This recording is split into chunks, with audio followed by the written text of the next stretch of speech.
Les heures de pointe sont généralement de 6h à 10h le matin et de 15h à 19h le soir. Quand vous prenez un rendez-vous pour un examen de conduite sur la route, une chose à garder à l'esprit est que la plupart du temps, vous n'irez pas sur la route à l'heure exacte de votre rendez-vous à cause des retards. Et plus vous prenez votre rendez-vous tard dans la journée, plus il pourrait être retardé car les retards s'accumulent au cours de la journée. Donc, disons que la première vague d'examen commence à 8h du matin et qu'elle arrive avec 5 minutes de retard. Ces 5 minutes vont s'ajouter à la deuxième vague à 8h30. Donc maintenant, il y a 10 minutes de retard et ça continue comme ça tout au long de la journée. Donc à 14h, il pourrait y avoir une demi-heure de retard, 1 heure, 2 heures ou quoi que ce soit, dépendamment des retards accumulés au long de la journée. Donc gardez ça à l'esprit si vous prenez votre rendez-vous à, disons, 2h30. Vous pourriez aller sur la route à 3h30 ou 4h à l'heure de pointe. Conduire aux heures de pointe est plus difficile, non seulement à cause du trafic, mais aussi parce que certains conducteurs et conductrices ont tendance à être plus impatients ou distraits. Le matin, c'est parce qu'ils sont pressés de se rendre au travail, et l'après-midi, non seulement ils sont pressés de retourner à la maison, mais ils ont aussi tendance à plus utiliser leur téléphone, car puisqu'ils retournent à la maison, ils se font contacter pour des choses comme « Peux-tu acheter ça pour le souper? Peux-tu aller chercher les enfants? Je vais être trop en retard. Peux-tu faire ci? Peux-tu passer chercher ça? » etc. La quantité de conducteurs que je vois avec la tête enfouie dans leur téléphone à l'heure de pointe de l'après-midi est absolument ridicule. À mon avis, c'est le pire moment de la journée pour être sur la route. Et aux heures de pointe, il n'y a pas que le trafic, il y a aussi les enfants qui entrent et sortent de l'école.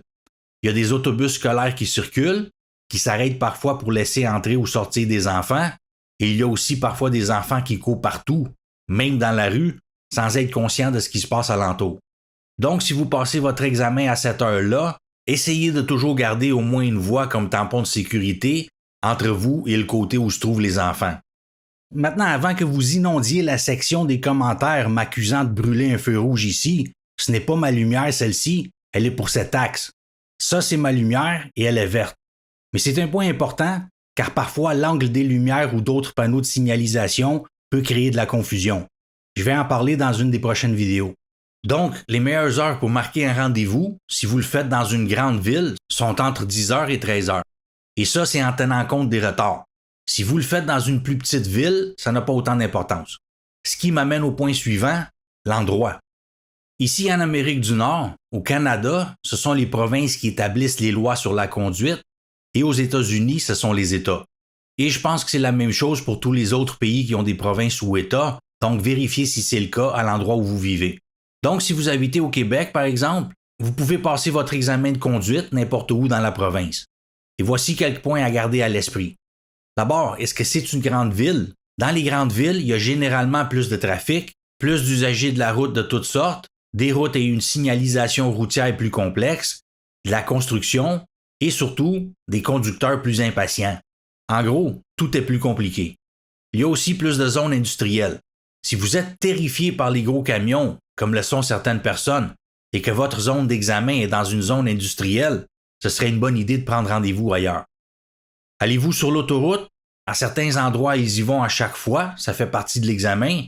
À d'autres endroits, ils n'y vont pas du tout. Est-ce qu'ils vous testent pour le stationnement? Il y en a généralement au moins un. Quel type de stationnement font-ils là-bas? Certains endroits testent à la fois le stationnement parallèle et le stationnement à 90 degrés. Certains ne testent que le 90 degrés, parfois en reculant, parfois en avançant, et c'est normalement à la fin quand vous revenez de la conduite sur la route. Certains endroits ont des véhicules stationnés en permanence dans le but exprès de tester le stationnement. Certains ont des cônes. À certains endroits, vous ferez le parallèle dans la rue. Donc, renseignez-vous auprès de votre auto-école si vous en fréquentez une, ou faites une recherche Google là-dessus. Vous trouverez peut-être des informations à ce sujet. Une autre chose à garder à l'esprit est le temps d'attente. Si vous passez votre examen dans une grande ville, les délais d'attente seront probablement plus longs. J'ai vu des gens attendre plus de 2 heures, surtout quand leur rendez-vous était plus tard dans la journée. Donc, si vous pouvez passer l'examen dans une petite ville ou un endroit plus tranquille, pourquoi pas? Pour 2 raisons principales. C'est plus calme et souvent, il y a plus de disponibilité car il y a moins de candidats. Donc, vous pourrez peut-être aussi trouver une disponibilité plus tôt.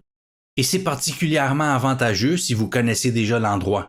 J'ai eu des élèves qui vivaient ici à Montréal, mais qui ont grandi dans des plus petites villes ou des villages, donc ils sont allés là-bas pour faire leur examen.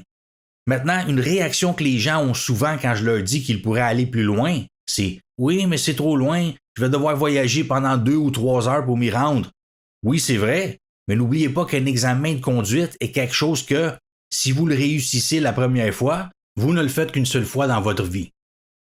Maintenant, pour certaines des choses que l'on vient de voir, Google Maps est votre ami, surtout si vous ne pouvez pas du tout vous rendre dans la zone d'examen avant de le passer. Si on passe à la vue satellite, on a une vue plus concrète des environs. Est-ce que c'est une zone industrielle? On cherche de gros camions stationnés. Où sont les parcs et les écoles? On cherche des intersections ou des configurations de rues hors de l'ordinaire. Ensuite, si on clique quelque part sur la map, on peut passer en mode Street View pour voir de plus près. À quoi ressemble cette intersection bizarre de près? Quelle est la limite de vitesse à côté de ces parcs ou écoles? Si on fait un zoom sur une zone, puis on écrit des mots-clés comme école par exemple, ça nous montre les écoles dans cette zone. Ensuite, si vous le pouvez, allez explorer la zone en voiture. Ou si vous n'avez pas accès à une voiture ou à un conducteur accompagnateur, allez-y à vélo si vous en avez un. En fait, y aller à vélo est une bonne idée, même si vous pouvez y aller en voiture, parce qu'à vélo, on peut s'arrêter n'importe où pour analyser certains endroits sans avoir à chercher un stationnement, être pris dans la circulation ou avoir à conduire et analyser en même temps.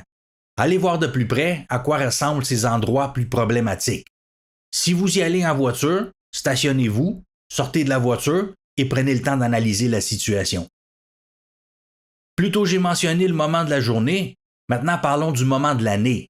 Si vous vivez dans un pays hivernal comme moi et que vous n'êtes pas pressé, vous pourriez éviter de passer votre examen en hiver. Beaucoup de gens le font en fait. Maintenant, quand les gens pensent à passer un examen en hiver, ils ont surtout peur de le faire un jour qu'il neige.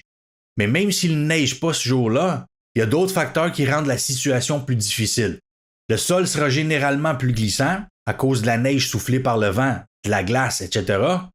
Il va y avoir beaucoup de circulation de véhicules de déneigement pendant certaines journées et ils changent très souvent de direction. Les panneaux de signalisation et les lignes sur l'asphalte peuvent être cachés par la neige, les fenêtres peuvent être embuées, la visibilité est réduite par les bancs de neige et ces mêmes bancs de neige réduisent l'espace pour circuler dans les rues. Et une cause fréquente d'échec en hiver est que parfois les élèves passent trop près de véhicules, soit stationnés, soit en mouvement, et échouent pour ça. En plus de la météo, il y a le fait que dans certains pays, en hiver, le soleil se couche vers 16h, 16h30. Ajoutez à ça la pluie ou la neige, et la visibilité peut être considérablement réduite. Étant donné que les heures d'examen se situent généralement entre 8h et 17h, vous n'aurez pas ce problème si vous prenez votre rendez-vous à n'importe quelle autre saison. Et il y a aussi le fait que l'examen pourrait être annulé s'il se trouve à être en un jour de tempête.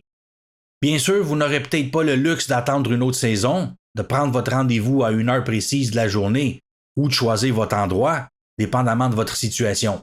Si vous avez besoin de votre permis le plus vite possible, prenez ce qui est disponible. Si vous en avez le luxe, ça pourrait rendre votre examen plus facile. Maintenant, ceci étant dit, certaines personnes vous diront « Oui, mais tu devrais pouvoir conduire n'importe où et en toutes circonstances de toute façon. Alors pourquoi ne pas le faire à l'examen? » Et effectivement, c'est vrai. Mais dans la vie de tous les jours, il n'y a pas quelqu'un assis à côté, observant chaque mouvement qu'on fait et prenant des notes. Donc, c'est pas tout à fait la même chose. Beaucoup d'élèves font des erreurs à l'examen qu'ils n'auraient pas faites autrement dans la vie de tous les jours à cause du stress. Supposons que vous étudiez pour devenir chef. Vous ne voudriez pas que votre examen final ait lieu le jour où vous cuisinez pour le président, non? Vous aimeriez avoir un peu plus de pratique dans des circonstances un peu plus normales avant ça. Donc, vous faciliter la vie à l'examen n'est pas une mauvaise idée. Vous pourrez toujours pratiquer dans des circonstances plus difficiles par vous-même plus tard, à votre rythme. Dans la prochaine vidéo, 5 des préjugés les plus courants à propos de l'examen de conduite. Donc, restez à l'écoute et à bientôt.